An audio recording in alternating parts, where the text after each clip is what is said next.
Assalamualaikum warahmatullahi wabarakatuh. Perkenalkan, nama saya Rizka Syarini. Oke, di sini saya ingin menjelaskan tentang masa pemerintahan PDRI. Ada yang tahu PDRI itu apa?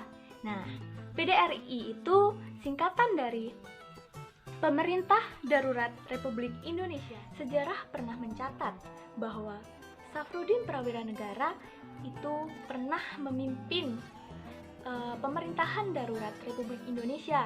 Nah, pada saat aksi militer Belanda. Nah, pada tanggal 19 Desember 1948 itu Prawira Negara beserta para tokoh lainnya seperti Tengku Muhammad Hasan, terus ada Sultan Muhammad Rashid, lalu juga ada Lukman Hakim dan berserta para tokoh lainnya mendeklarasikan PDRI di Bukit Tinggi, Sumatera Barat. Nah, ditunjuklah Safrudin Prawira Negara itu sebagai Ketua Perdana Menteri serta Menteri Keuangan Kabinet Mendadak PDRI.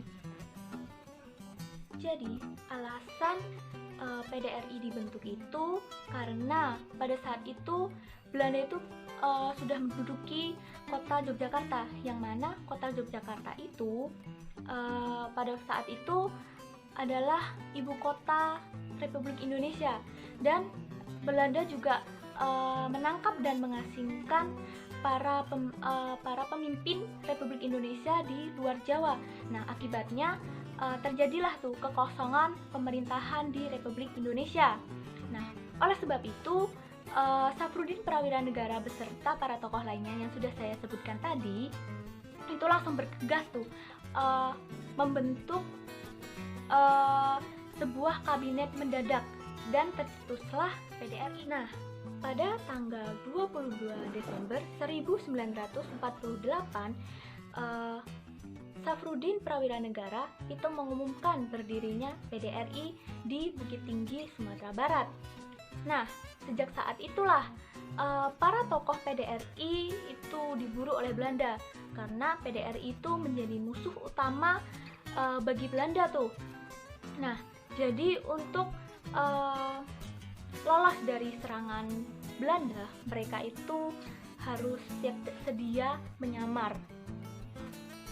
Jadi, apa sih peranan dari PDRI? Saya mengutip dari National Geographic bahwasanya sehari setelah diumumkannya PDRI, Safrudin Prawira Negara itu menyampaikan pidato radio yang berbunyi,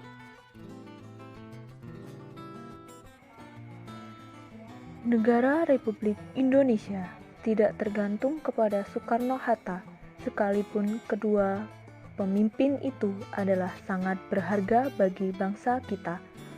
Patah tumbuh hilang berganti, hilang pemerintahan Soekarno-Hatta sementara atau untuk selama-lamanya, rakyat Indonesia akan mendirikan pemerintahan yang baru.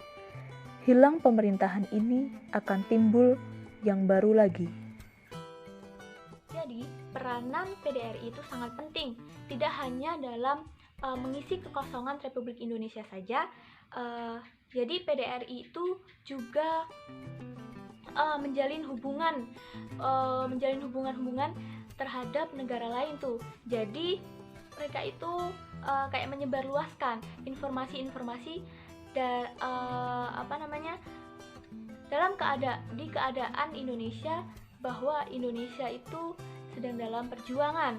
Nah, jadi negara-negara lain juga tahu bagaimana keadaan Indonesia pada saat itu.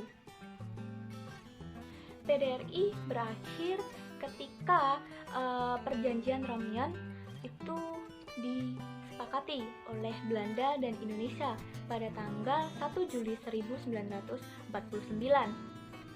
Nah, dalam perjanjian tersebut itu semua tawanan politik yang diasingkan oleh Belanda itu harus dikembalikan tanpa syarat dan harus dikembalikan ke Yogyakarta. Nah, bertepatan pada saat Insinyur Soekarno dan Muhammad Hatta itu dikembalikan ke Yogyakarta pada tanggal 13 Juli 1949.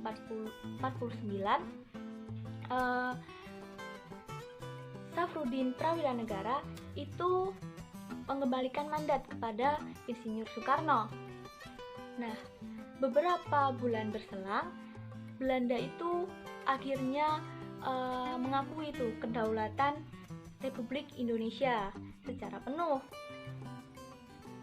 Mengenai pemimpin PDRI, Safruddin Prawiranegara itu memang dikenal sebagai bernyali yang besar atau seperti tidak ada takutnya. Saya mengutip dari Sejarah Pemikiran Indonesia tahun 1945 hingga 1966 karya Sri Indra Haryati tahun 2007. Kata-kata terakhir yang beliau ucapkan sebelum wafat yaitu saya ingin mati di dalam Islam dan ingin menyadarkan bahwa kita tidak perlu takut kepada manusia, tetapi takutlah kepada Tuhan. Oke, mungkin itu saja yang dapat saya sampaikan. Kurang dan lebihnya saya mohon maaf, dan kepada Allah saya mohon ampun. Billahi fisabil haq fastabil khairat. Wassalamualaikum warahmatullahi wabarakatuh.